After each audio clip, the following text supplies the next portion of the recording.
আসসালামু আলাইকুম। এই মুহূর্তে জানিয়ে দেবো আজকের সর্বশেষ আবহাওয়ার আপডেট। আমরা এই মুহূর্তে আপনাদেরকে সরাসরি মহাসাগর নিয়ে চলে আসি। দেখি আমরা যে বঙ্গোপসাগরে কিন্তু নতুন করে একটি ঘূর্ণাবর্ত তৈরি হচ্ছে।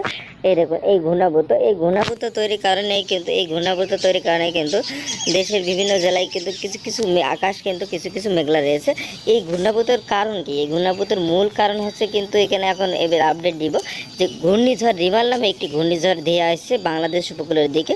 কখন আঘাত হানবে? এটি কিন্তু 22শে মে নাগাদ কিন্তু বাংলাদেশে আঘাত হানার একটা সম্ভাবনা রয়েছে।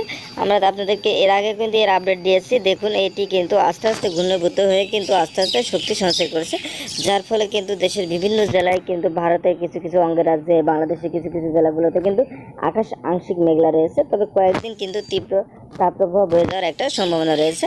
তবে এই ঘূর্ণিঝড় রিমাল কিন্তু খুবই শক্তিশালী একটা ঘূর্ণিঝড় হতে যাচ্ছে। এটি কিন্তু আস্তে আস্তে শক্তি সঞ্চয় করারও একটা সম্ভাবনা আমরা এই মুহূর্তে দেখতে পাচ্ছি ভারত মহাসাগরে। দেখুন আস্তে আস্তে কিন্তু এটি কিন্তু ঘূর্ণীভূত হচ্ছে এবং আস্তে আস্তে কিন্তু বিশেষ করে এই ঘূর্ণিঝড় রিমাল কিন্তু আস্তে আস্তে শক্তি সঞ্চয় করছে। এই দেখুন আস্তে আস্তে কিন্তু এটি কিন্তু মেরেলে উপরে দেখিয়ে দেখুন আস্তে আস্তে সরাসরি কিন্তু সে ঘূর্ণীভূত এবং একটি গভীর একটি মেঘমালা সৃষ্টি হচ্ছে বঙ্গোপসাগরে, যার ফলে কিন্তু বাংলাদেশের কিছু কিছু জেলাগুলোতে কিন্তু ভারী থেকে অতি ভারী বর্ষণ হতে পারে। তবে 20 তারিখ নাগাদ কিন্তু ঘূর্ণিঝড় রেমাল বাংলাদেশ উপকূল আঘাত এনে বাংলাদেশের উপকূল কিন্তু 22 তারিখ নাগাদ অতিক্রম করার একটা সম্ভাবনা আমরা এই মুহূর্তে দেখতে পাচ্ছি। এটি কিন্তু খুবই একটি ভয়াবহ আপডেট। এটি কিন্তু খুবই শক্তিশালী একটি ঘূর্ণিঝড় হতে যাচ্ছে।